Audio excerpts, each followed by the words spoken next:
In theaters now is the allegedly final chapter in the Guardians of the Galaxy saga. From Marvel Studios comes Guardians of the Galaxy Volume 3. They're all back.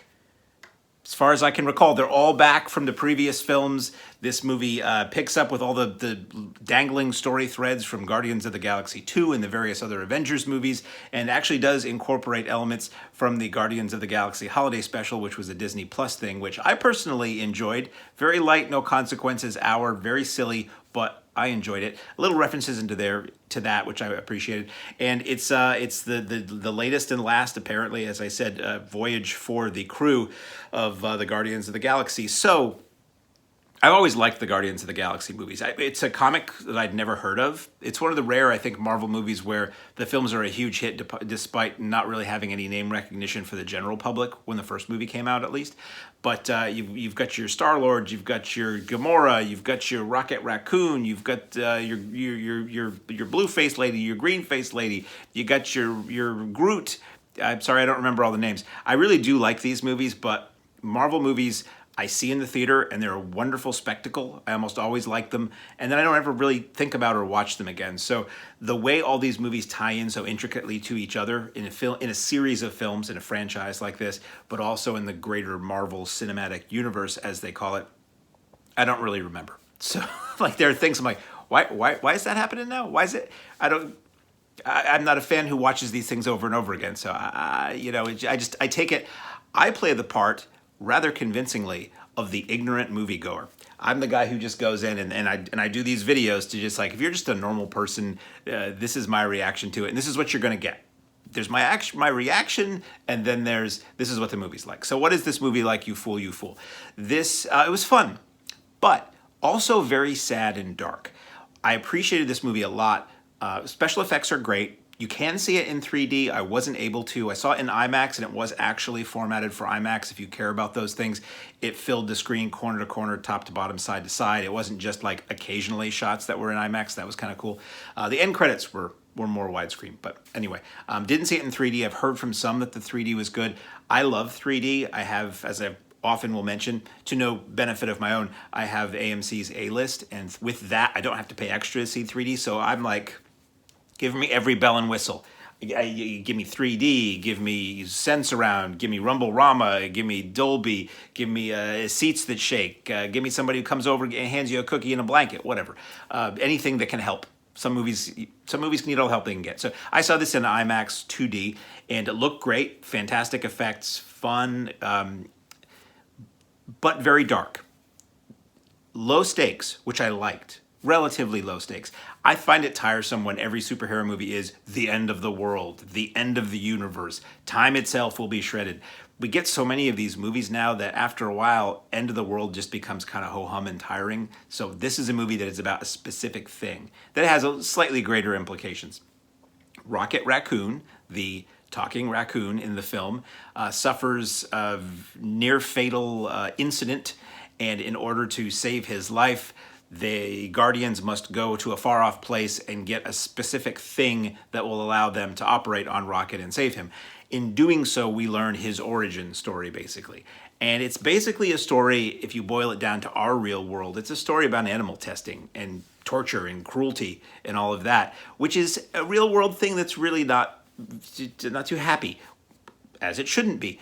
But in these Guardians movies that have always been so light in tone for the most part, it's really sad. And you get these long stretches of flashbacks to Rocket as a tiny raccoon and things that were done to him and other lab animals. And it's really kind of pulls at the heartstrings. It's really pretty depressing. There is funny stuff, and there is great action, and there's a lot of laughs and one toward the end kind of horrifying horror movie kind of moment. And so it's got it all. It's just, it does have this undertone. Like, while I'm watching this, I'm like, I wonder what this is rated, because there's an F word, there's a little light profanity, a little gruesome stuff, and just the darkness and tone that's there. But apparently it's a PG-13, so that's cool. But while I'm watching it, I'm just thinking, this might not be for kids. This might not entirely be for kids. I think there were mostly an adult crowd that I saw it with. It was at 7 o'clock on a Thursday night.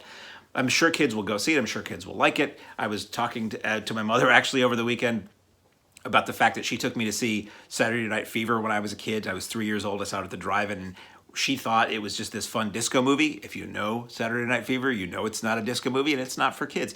As a kid, I remember thinking the horrifying things were kind of horrible, but then the disco lights came on and everything was fine. So probably kids will take this movie that way. But just know that if you're an animal lover, there are some sequences of this that might be kind of hard for you, even though they are CGI animals. Very creative, very bizarro, mind-bending, like these Guardians movies tend to be. Some really great visuals. They go to this space station at one point in the film, and it's like something out of Barbarella. The IMAX screen, I was just drinking it up. It looked fantastic. It was like this retro 60s kind of vibe to it. So really like that. And the music, let's talk about the music. The music from the Guardians films, to the best of my recollection, has always kind of been fun 70s pop rock kind of stuff. In this movie, instead of Peter Quill, Star-Lord, Chris Pratt, our main character, instead of him having a Walkman and audio cassettes that belong to his mother that he listens to all the time. I guess in the last movie he was given an iPod. I totally forgot about this, but he's got an iPod. And it expands the eras of music he listens to. And there's a lot more like 90s music in this movie. Now, as you may know, I will say, not a fan of the 90s. Lived through it. Great music, great movies, great TV. There's a lot of great stuff in the 90s. But a lot of it I really don't like. And moving into that, it felt very calculated to me. It felt like, well, 90s music's more hip now than 70s music, so we should be playing that for the young teens or the people who are nostalgic or whatever. And honestly, I just didn't find the music as good or catchy. Like, I recognized some of it and it was cool, but I really would have preferred the retro, towing the line on that soundtrack.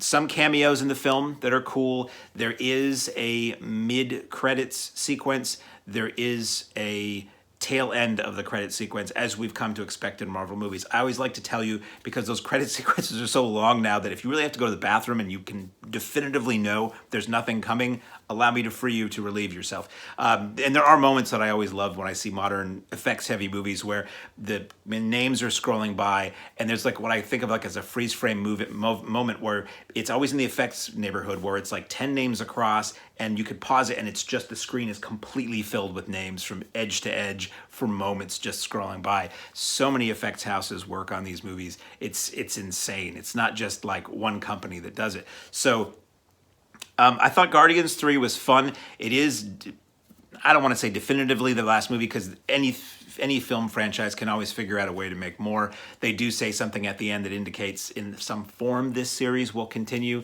or some of the characters might continue.